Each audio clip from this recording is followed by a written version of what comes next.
Magandang araw sa inyo mga banateros at ito na naman si Banat Bayang, pambansang banatero ng bayan na ito. Anyway, pag-usapan na po natin tungkol dito sa issue ng relo. Naku, wewe, oo. Kawawa naman yung sundalo. Yung sandalo daw po ay pinarusahan. Anak ng tutsang kalabaw. Hindi na nga nahingi yung relo. Napahiya na nga. Pinarusahan pa. Napakawalang nyari naman ako. Hindi ko na talaga alam kung ano nangyayari sa bayan natin. Bakit ganito na nangyayari sa bayan natin, ano? Para bagang monarkiya ang ating bayan. Ano ba ibig sabihin nito? Ito po yung may mga hari. Ang huling kasing pagkaalam ko nung panahon ni Pangulong Duterte, pag sinabi mong public official, ikaw ay isang pampublikong alipin or public servant. Ngayon hindi eh. Para bagang naging hari na mga presidente, ang speaker, naging hari-hari, ewan ko, hari-hari ano. Hindi kasi tila pagka ikaw kumontra, yari ka. Pag ikaw may hininging pabor, tulad nitong paghingi ng relo, masamang tao ka, animal ka. Hindi, ganun di ba? Alam mo, mga kababayan, tama yung sinabi ni VP Sara Duterte. Alam nyo, maganda yung sinabi ni VP Sara Duterte. Etong mga sundalo na to, napuputulan ng kamay ito. Ano ba naman yung relo lang ibigay mo? Pinagtawanan mo pa at meron pang come again, another day. Ganun, come again? Alam mo? Come again, another day. May ganun may ganun. O kaya naman tila siya nasabi nga niya is, why do you want my watch? Wanna buy watch, Joe? Pero gayon pa man, alam nyo mga kababayan, ako sa paniniwala ko at pagtingin ko, hindi ito yung usapin na, kasi may mga nagpapalabas dyan na hindi naman kasi tradition yan hindi naman kasi tama yan siya gumaganon-ganon yung mga pinklawan, yung mga tagapagtanggol ng mga tanso o itong tagapagtanggol na mga loyalista, sinasabi nila wala naman daw sa tradition yan. Okay, panoorin po muna natin itong ginawang parusa. Ikinumpirma po ito ng AFP na pinarusahan po. Sana naman hindi lumuhod sa munggo. Pinarusahan po nila yung sundalo na graduate na nanghingi ng relo. Kinumpirma ng Armed Forces of the Philippines na may kadeting humingi ng relo ni Pangulong Bongbong Marcos sa isang graduation ceremony. Ibig sabihin mga kababayan, more than anything else, the first fact, totoo yung sinasabi ni VP Sara Duterte. Tapos na usapan Kahit ano pang palusot, tradisyon, hindi tradisyon, masama ginawa niya, hindi na usapan. Ang usapan, totoo yung sinasabi ni VP Sara Duterte na hiningi yung relo ng isang kadete kay Pangulong Marcos. At ang nangyari napahiya. Yun po ang fact. Ngayon kasi nililihiso ng media, nililihiso ng ilan, nililihiso ng mga tanso na vlogger na hindi naman kasi tradition yan. Wala kaming pakialam. Whether it's tradition or not tradition. The way the president answered the kadete. Hindi tama. Mata pobre. Merong pitik, ika nga. Merong hindi maganda. Tama, mali. Yun ang dito. Ceremony noong Mayo, kasunod na mga naging pahayag ni Vice President Sara Duterte noong Biyernes. Pero hindi umano ito karaniwang ginagawa at hindi katanggap-tanggap. Kaya pinatawa ng parusa ang naturang kadete. Nakatutok si Chino Gaston. Ito ang graduation ceremony ng Philippine Military Academy sa Baguio City noong Mayo na dinaluhan ni Pangulong Bongbong Marcos at Vice President Sara Duterte. Hindi sinabi ni VP Sara kung ito ang tinutukoy niyang seremonya kung saan may nanghingi ng relo sa Pangulo na kanyang tinanggihan at dito raw napagtanto ng bise na toxic na ang kanilang relasyon. Pero ayon ngayon sa Armed Forces of the Philippines, sa gitna ng graduation rites, may kadeteng nanghingi ng suot na relo ng Pangulo. Sa video makikitang inilapit ng Pangulo ang kanyang ulo sa kadete pero hindi nito ibinigay ang kanyang relo. Sabi ng tagapagsalita ng AFP, hindi ito karaniwan. Ay, grabe. Tingnan nyo yung tingin ni ano. Kasi nakita nyo yon, inislow mo pa talaga. Oo, ayan o. Binigay ang kanyang relo. Kinukuha na ni VP Sara Duterte itong folder para hindi na siya mahirapan. Tingnan nyo yung parang ano. Sabi ng tagapagsalita ng AFP. Yung sumimangot eh. Nakita nyo yun? Sumimangot eh. Why would I give you my watch? Watch Joe. Binigay ang kanyang relo. Sabi ng tagapagsalita ng AFP, hindi ito ay, grabe. karaniwang ginagawa. At grabe yung tingin, ha? Alam mo mga kababayan, hindi natin hindi natin siya sinasabi na tayo ay pabor o hindi pabor o whatsoever. But the point here mga kababayan, yung sinabi ni VP Sara Duterte ay totoo. Diba? Kasi tandaan ninyo, sinabi ni ni Vice President Sara Duterte ito, it is because she is saying toxic na. Toxic na ang nasa administration. Why? It is because sa tingin niya, hindi na nakakaramdam sa problema ng mamamayang Pilipino. Yung mga ordinaryong Pilipino. Hindi na ho. Parang feeling niya out of touch na ang mga gobyerno ngayon sa mamamayang Pilipino. Kaya feeling niya toxic na. Ayan o, kita nyo, pakita ko uli o. Ayan o, slow mo natin o. Ayan o. Makikitang inilapit ng Pangulo ang kanyang ulo sa kadete pero hindi nito ibinigay ang kanyang relo. Tingnan nyo itsura ni Madam BP. Sabi ng tagapagsalita ng AFP, hindi ito karaniwang ginagawa ng mga kadete at hindi ito katanggap-tanggap na asal. Alam mo, may bahagya ditong medyo na-disappoint ako sa sagot ng AFP. Meron akong bahagyang na-disappoint ako. Na parang sinasabi nila dito, nilaglag nila yung tao na nanghingi. Kasi sinasabi dito, it's actually an isolated case that does not reflect the overall culture and training of academy. Ito ang nangyari dito. It was a moment of euphoria. Actually an isolated case and does not reflect the overall culture and training within the academy. It happened when the cadet, it's in a moment of euphoria. He was facing the president and he made a mistake. Yun yung part na hindi ko gusto. Yung sabihin na, he made a mistake. This behavior is neither common or acceptable. Kasi, madam, ako, ito lang po hindi siguro yung AFP spokesperson sinasabi lang naman niya kung ano yung sinabi sa kanya. Pero doon sa ating AFP, kasi kung bawal po yun, di ba ginawa nung panahon ni Pangulong Duterte, di sana winarningan nyo na yung mga kadete ngayon. Di ba? Wag yun nang uulitin yun, ha? Masama yung ginawa ninyo kay Pangulong Duterte noon, wag yun nang uulitin. I don't think so na sinabi nyo yon. Ibig sabihin, maybe ako hindi ko naman alam yung buong pangyayari. Pero maybe, hinayaan nyo yun. You did not say anything bad, o hindi nyo pinagalitan, o hindi nyo pinarusahan, o dinisiplina. Yung gumawa nun kay Pangulong Duterte, and this time, because napahiya lang yung Pangulo sa kanyang hindi magandang asal, pinarusahan ninyo yung kadete. Hindi mo maganda yun. Yun lang po ang aking gustong sabihin dito.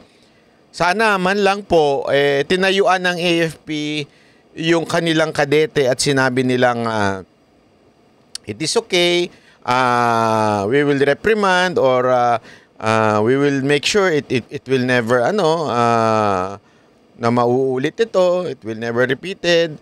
Yung mga ganun ba, not to the point na parang dinidiin pa nila na masama, hindi magandang behavior ang ginawa nitong kadete na to. This behavior is neither common nor acceptable. Ayon sa AFP, pinatawan na ng kaukulang parusa ang kadeteng naka-assign ngayon sa Philippine Air Force. Oh, yan konfirmado, pinarusahan pa yung naku, hindi maganda.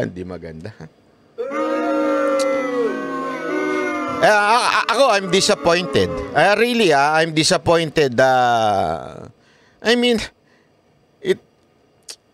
kung hindi kaya napansin ni BP Sara Duterte ito at hindi niya binring out yung frustration at kung hindi niya sinabi na napahiya yung kadete, papansinin kaya ito? Feeling ko, ewan ko kung tinawagan sila ng Malacanang at sinabi sa kanila, napahiya ang presidente, tignan nyo, ginamit tuloy ni Sara, iniinda yung halimbawa na yung parusahan nyo yan. Hindi ako sure kung ganun ang ginawa. Baka naman hindi ganun, baka ganito. Hoy, AFP Chief, napahiya kami gusto mo ba-bad shot sa akin? Kung ayaw mo ma-bad shot, parusahan mo yung yung kadete na yan kasi bad shot siya sa akin. Ikaw talaga, banat ba? Ay, nako naman. Ano sa tingin nyo? Ano nangyari? Tinawagan kaya ng Malacanang ang AFP para parusahan itong batang to? O kusa ng AFP ito? Ano sa tingin ninyo, mga kababayan? I-comment nyo dyan. Babasahin nyo natin yan, ha? Tandaan ninyo, i-comment lang po natin para mabasa natin na salubin ng mga kababayan natin. Alam mo, maganda kasi dito sa YouTube. Unlike sa Facebook. Sa Facebook kasi napakaraming dyan. Madaling gumawa ng troll account dyan. Kaya napakadaming troll farm sa Facebook. Pero sa YouTube medyo konti. Bawas ang troll. At talaga makikita mo totoong tao. Kasi hindi sila hindi pare-pareho yung script. Kaya maganda po mga kababayan, i-comment nyo yung inyong pananaw at babasahin po natin yan.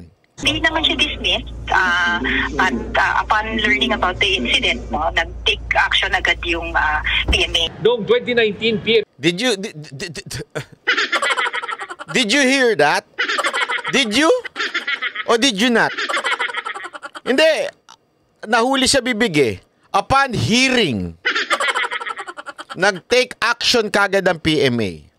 Pakingge. Hindi naman daw siya dismiss. Upon learning about the incident. Upon learning about the incident. Nung nalaman, paano nalaman? Kay BP Sara Duterte. Nung nalaman, nag-take action agad ang PMA. Di maganda, di ba? Hindi, ako para sa PMA o para sa AFP, hindi maganda. Ano to, dahil napahiya lang yung presidente, gagawin na natin yun? Hindi kasi, if the action itself, yung action by itself ay mali, pinarusahan nyo rin ba nung panahon namin ang hingi kay Duterte? Kasi it's the same action. So if the action itself mali, by itself, mali yun, ibig sabihin po, dapat pareho nyong pinarusahan. Tama, mali? Pero tila hindi ganun Pinarusahan nyo lang ito kasi napahiya dito yung presidente. Bakit? Mali yung sagot, hindi na-inform yung presidente na may mga ganong instances. Di ba? So, anong ibig ko lang sabihin? Dahil ba na napahiya ang presidente, kaya kailangan yung parusahan? Di maganda. Pangit.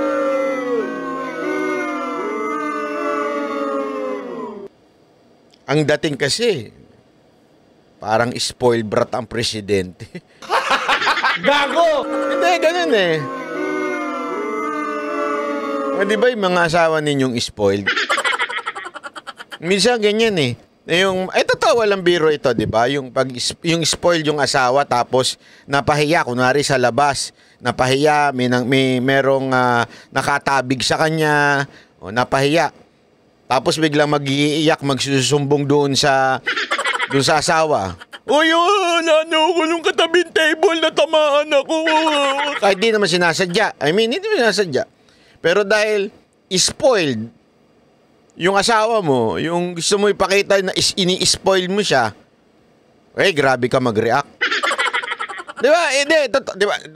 Naintindihan niyo yung ibig ko sabihin. Ganun kayo mag-react kasi, bakit? Kasi spoiled sa inyo yung asawa niyo. Di ba? Ito nga malala Kabaro nila Kabaro nila, medyo hindi maganda kagad yung ginawa. Sana lang ako. I don't know if ano lang sila, nailagay lang sa alanganin. Hindi kasi 'di ba, maalalagay naman din kasi sila sa alanganin kung tinawagan sila. Kaya nga sa tingin ko talaga may tumawag from Malacanang.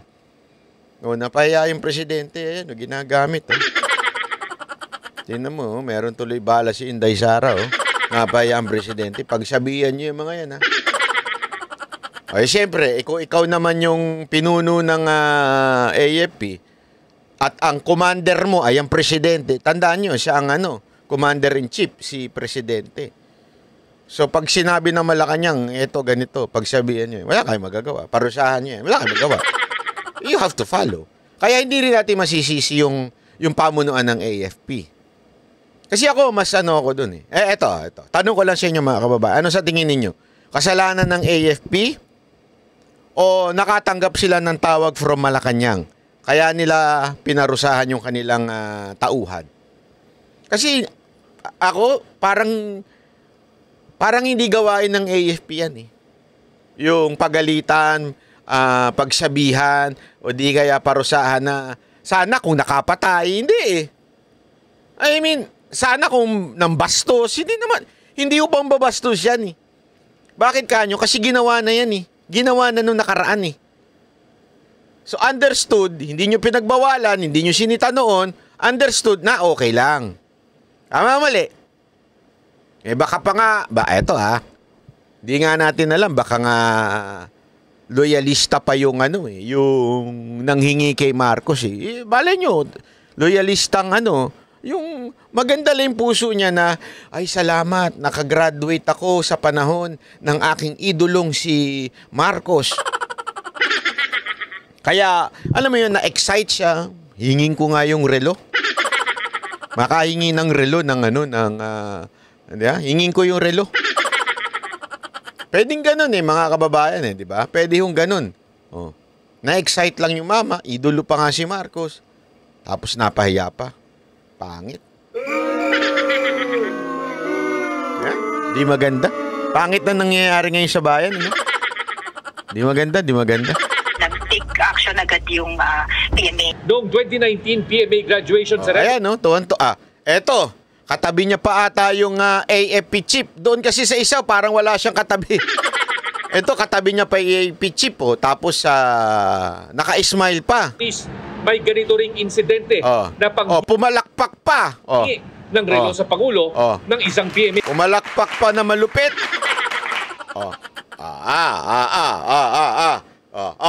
Di huli kayo. Hindi. Ano ibig sabihin nito mga kababayan? It is well approved. Ibig sabihin, okay lang. Ibig sabihin, hindi kasalanan na manghingi ng relo. Tama, mali. Ikaw talaga. Ikaw talaga, booking mo na naman. Hindi, ayan kita ninyo. Ulitin natin. Noong 2019 PMA graduation ceremonies, may ganito ring insidente na panghingi ng relo sa Pangulo ng isang PMA cadet. Noon, pumalakpak pa. Ibigay ni dating Pangulong Rodrigo Duterte ang suot niyang relo para sa GMA Integrated. Gets nyo? Diyan pa lang, napapatunayan na natin mga kababayan na it is okay. The act itself is not a sin. It's not disobedience. It is not a disrespect. Pumalakpak pa nga yung opisyal Sabi pa, wow, ayos siya, Brad. Iba sinabi. Hindi naman ganun, sabi niya. Tropa, kaya tropa. Ganun, sabi siguro yan. Ayos yan, no? Hindi, sabihin, Kung meron ng instance na nangyaring ganyan, isa lang ibig sabihin nito mga kababayan, hindi ho ito mali, hindi ho ito masama, hindi ho ito kasalanan, hindi ho ito pambabastos, hindi ho ito pagsuway o disobedience. Walang ganun. Ibig sabihin, ito'y approve with standing ovation, with clapping of hands. Di ba? O, ayun ang ibig sabihin nun. Bakit niyo pinarusahan ngayon? Di naman maganda yan. Bakit ninyo pinarusahan ngayon? Di ba? Ay. At ito pa nga yung sinasabi pa nating isa. Ha? At sinasabi nga natin mga kababayan na itong ginawa nila, kesa na ang tignan ng media. Alam mo naman na media. O, di ba? May allowance eh. Wala tayong magawa. Instead na anuhin ng media na punahin yung the kind of answer or the kind of attitude or the character of the president na binarayo ng hingi, na parang minatapobre yung nanghingi. Di ba? Kinwestiyon bakit hindi binigay. Di ba? I mean, politiko nga mga kababayan eh. Pag nangangampanya, kaliwat kanan ng bigayan, ubusan ng pera, ubusan ng lahi dyan eh. O, bakit hindi man napagbigyan ito? Bigyan lamang ng... At saka sabi nga ni VP Sara Duterte, ito, handang ibigay ang kamay, ang daliri, ang paa, at lahat ng parte ng kanyang katawan. Ang kanyang buhay, ika nga, para sa bayan. Yung relo lang, kahit ba mahal yan eh. Sa akin kahit mahal yan, pag hiningi ng sundalo yan, wag mo nang pahiyain by saying, why would I give you my watts? Why would I give you my watts? Bakit mo papapaya? Bakit di mo na lang sabihin na, sige, usap tayo mamaya, meron ako bibigay sa yung relo. Pero hindi ito, wag ito. Mahal ito, 4.5 million. Hindi. May bali-balita kasi, napatik daw yan, anak mo. Sino ba kasi yan si Patik? Hindi kasi mahal daw yung Patik eh. May mga ganyan eh. Kasi sabi ni ba, mahal yung Rolex mo, 200,000 yan. 500,000 eh. Sabi ng mga congressman. Puta. Sorry naman sa mura, sorry. Magkano? 500,000, 700,000. Hindi ba ako yung 500,000, 700,000 na relo na yan? Suot lang ng mga kabit yan eh. Suot lang ng mga networker yan eh. Ano to? Patik. Ano yung patik? Patik. Magkano yan? Mga 4 na milyon. Hindi kaya ng mga networker yan. Hindi kasi yung mga networker di ba? Yung mga networker ano yan payabangan yan hilig niya magyabang maganda, naka-Mustang.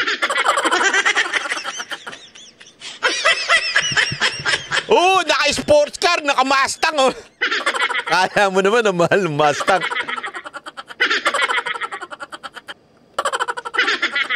Hindi, totoo. Hindi, nagulat lang naman ako. One time kasi, napadaan ako sa Ford. Tapos tinanong ko, magkano itong Mustang nyo? Tapos nalaman ko yung presyo. Okay. Akala ko naman kasi yung mamahalin parang yung mga Porsche, yung mga BMW, alam mo yun, yung mga ganun ng presyo. Kasi kung makapagyabang yung mga networker na naka-Mustang at saka yung mga influencer na naka-Mustang, akala mo naman yung pala, hindi naman siya nilalanglang ko lang yung Mustang Gusto ko rin yung favorite ko rin dati yun nung hindi ko pa alam yung presyo. Hindi ba? Totoo naman di ba? Pero pag nalaman mo yung mga Lamborghini, mga Ferrari, pag nalaman mo tatunay na presyo niya, mga Maserati, mga Makati. Hindi, pag nalaman mo presyo nun, masasabi mo, kaya pala yung mga mayayabang na influencer at saka mga networker, ito binibili. Second hand pa. Gago! Parang ganun yung mga Rolex. Sorry naman. Kasi nga, dun sa patik-patik ngayon. Yung patik. Lintik na patik yan. Hindi kasi, bakit ko na nabanggit yan? Sama mo banot mo, makapalait ka, kala mo may relo ka. Hindi, wala ako relo ha. Wala rin ako Mustang ha, para sa kalaman ninyo ha. Ducati lang. Wala naman yun. Hindi kasi, para sa kaalaman nyo, kasi may bali-balita pa lang naman, di umano. Oh, yan, sinediretso ko na kayo, di umano, balita lang. Na talaga pong yan po daw relo, kaya hindi ibinigay, ay dahil patik daw yan, may halagang 4.5. Hindi.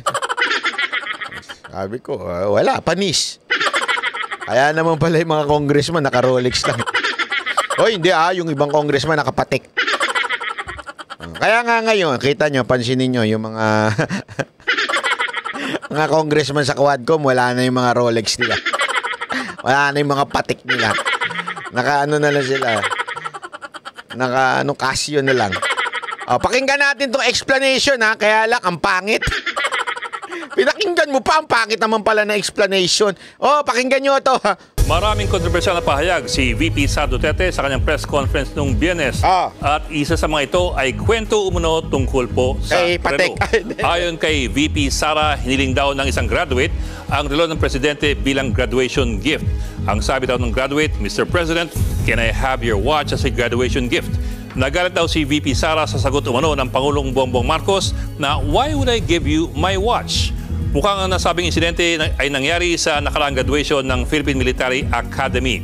Sa mga nakapanood sa pahayag ni VP Sara, may mga nagtanong, bakit naman hindi binigay ng Pangulo ang kanyang relo sa nasabing kadete? Pero para naman sa iba, ang mas malaking tanong, bakit hihingi ng kadete ang relo ng kanyang Commander-in-Chief? Ayan! Parang maliit lamang na issue pero Gets ninyo? Maganda to Dalawang tanong. Bakit hindi binigay yung relo? At yung reaksyon ng presidente. Yun. Number 2, bakit naman kasi yung kadete hiningi yung relo? They asked for the watch in the first place. Yan yung sinasabi ni Ed Lingao. Tingnan natin ngayon kung saan mas maglilin si Ed Lingao at ang News 5 sa balita na to. Dalawa yan, magkaiba. Tingnan ninyo, ha? Pasok. Ng kanyang Commander-in-Chief. Parang maliit lamang na issue pero labis itong kinagalit ni VP Sara na gusto raw niyang tanggalan ng ulo ang Pangulo. Nagtanong po kami sa mga opisyal ng AFP na graduate ng PMA kung merong gantong tradisyon sa PMA na baka lang hindi natin nalalaman. Ang sabi po nilang lahat, walang ganong tradisyon. Ang dagdag pa ng isa, baka biro lamang ito. Gayunpaman, kakaibang biro ito sa isang institusyon na malaki ang pagpapahalaga sa otoridad at sa chain of command. Yan ang sagot ng AFP. Tingnan niyo pa ha. Sa karanasan kasi ng maraming reporter, ang tanging mahilig humingi ng iyong relo ay hold-upper o kaya ay Abu Sayyaf.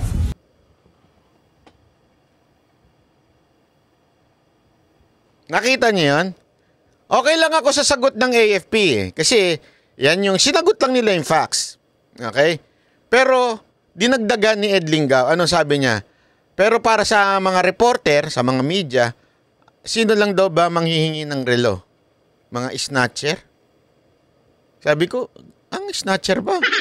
O yung mga hold-upper pala? Yun daw ang relo? Sa karanasan kasi ng maraming reporter. Karanasan ng maraming reporter. Tanging mahilig humingi ng iyong relo ay hold-upper o kaya ay Abu Sayyaf. Hold-upper o Abu Sayyaf.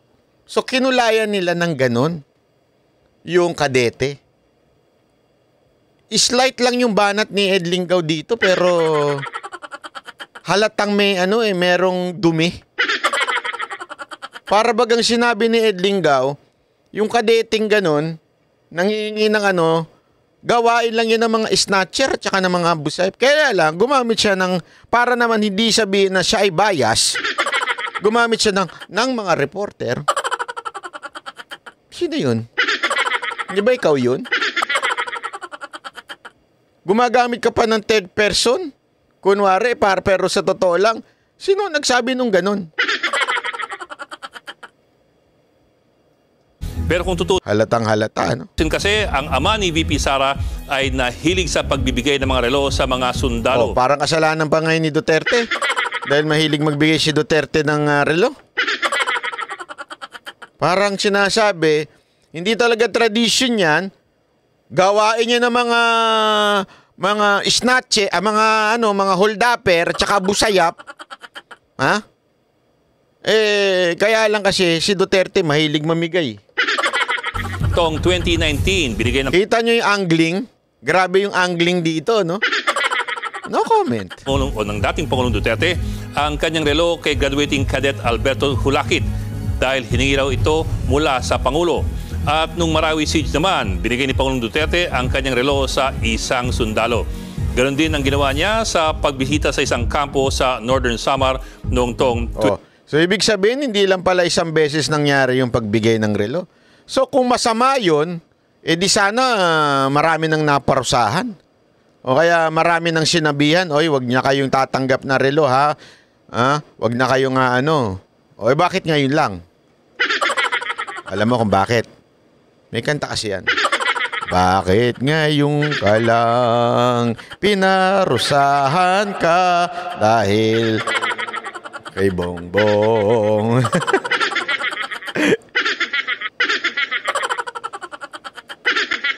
Ikaw kasi Inday Sara.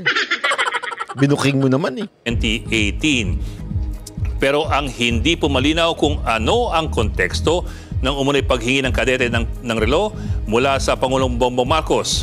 Bagay na ayon sa ilang PMA graduates na nakausap namin ay hindi nila Sino kaya yan? iisiping gawin. Pero meron pang isa pang posibleng paliwanag ayon po sa isang retiradong opisyal ng Armed Forces of the Philippines. Pinag-uusapan daw kasi ito ngayon sa mga group chat ng mga PMA alumni. May bagong tradisyon daw na sinisimulan ang mga batang kadete na hindi po tungkol sa literal na relo. Dahil tungkol daw ito sa ibang klaseng watch. Parang, can you watch my back? O bantayan mo ang aking likod. Sa konteksto kasi ng militar, ang watch ay ang bantay o yung nakaposte kung saan iaasa ng mga kapwa sundalo nila ang kanilang mga buhay. Pag sinabing I have the watch, lalo na po sa Navy, ang ibig pong sabihin niyan, asahan mo na pagkakatiwalaan mo ako at hindi kita papabayaan habang ako'y nakagwardya. Posible kaya na ito ang isa sa mga konteksto ng pangyayari na lost lamang in translation. Mari kayang ang hiling talaga ng kadete ay siguraduhin ng Pangulo na may nakabantay pa rin sa likod ng mga sundalo sa mga pagkakataong sila ay nakasabak sa panganib. Ayan so meron daw usap-usapan sa GC daw na yung watch na yun is watch my back and I got your back. Parang ganon, di ba? May ganon daw eksena. Kaya ingat-ingat tayo sa mga bilyaran. Maniwala kayo sa akin. Pag sa bilyaran, ingat kayo mga kalalakihan. Pag may baklang lumapit sa inyo at hiningi yung billiard stick. Masama ibig sabihin na tumbukin buwak. Ay, nako. Gago! Ay, wag niyong gagawin yun, ha? Para sa bilya, ay, usong-uso ba naman yung bilyaran, di ba? Akin na yan. Pag hiningyan kayo ng ganun, ibig sabihin, tumbukin nyo. Hindi, kayo naman. Kasi masyado nyong masyado ninyong kailangan pang ipaliwanag. Ewan ko sabi ko nga, alam mo nung pinakikinggan ko yung mga palipaliwanag ng mga media, palipaliwanag ng mga congressman, yung palipaliwanag nung kasi mga nag-react di ba? Mamaya pag-usapan natin yan sa isa pa nating video. Ang nakakapagtaka lang kasi, mga kababayan, bakit ang focus doon sa relo? Ang focus doon sa kadete. Di ba? You miss the point. The point here is, mga kababayan, yung the kind of attitude of the president. It's the kind of response ng presidente natin. Yun sana yung ating bigyang pansin dito more than anything else. Di ba? Hindi ho yung kung ano-anong pinapansin natin. Ang dami nating pinapansin na yung kadete, paparasahan, tama ba yung paghingi? Hindi yun eh. Ang usapan dito, sandali, bakit ganun ang response ng ating presidente? Sabi nga nila napakinggan mo ngunit di mo nadinig. Di ba? May mga ganyan tayo Napanood mo ngunit di mo nakita. Minsan, may mga ganyan mga bagay sa mundo. Sabi nga ano ba yun? Let them hear. Yung mga dapat makadinig. Bakit ganun? Para tila atang nabulag na tayo sa pagtatanggol sa presidente. Diba? Parang nabulag na ho ata tayo. Ano ho ba ang dahilan na kayo'y nabulag na ipagtanggol ng presidente? Kahit sa tingin nyo mali na. Diba? Kahit sa tingin nyo napahiya na yung kadete, pinagtanggol pa. Nakakalungkot dahil ang napahiya na nga yung bata, napahiya na nga yung kadete, siya pa ang naparusahan. Siya pa ang tila masama ugali.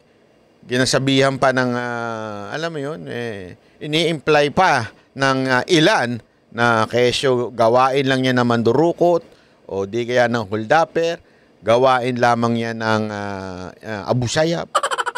Hindi maganda Hindi, ako mga kababayan, habang pinakikinggan ko yung mga dahi-dahilan ng ating mga kababayan na pumupuna tungkol dito sa relo. Kasi dito, sa totoo lang, ang nangyari kasi, paya. Ibig sabihin, talagang booking ni BP Sara Duterte. As in, witness doon sa nangyari. Witness ako, napatingin nga si BP Sara Duterte. Hindi niya akalain na gaganon ang sasagutin ng presidente. Witness ako at binuking niya sa taong bayan. Binuking niya sa taong bayan na this is the kind of environment we have in the government. That's why I left the government. It is no longer for the people. Yun ang punto dyan Yan ang pinakapunto dibista ni BP Sara Duterte. The government is no longer for the people. The government is no longer listening to the people. The government is para sa sarili na lang. Kaya toxic na. Hindi na tunay na paninilbihan ang meron sa gobyerno. Toxic na sa gobyerno to. That's why I left the government. Yun ang punto dito Pero sana dinala yung usapin. Usapin na sa relo, usapin na kung tradisyon o hindi tradisyon. Yung iba dyan, nakikisawsaw pa na hindi tradisyon o tradisyon. You're not getting the point. The point here is, what kind of president do we have?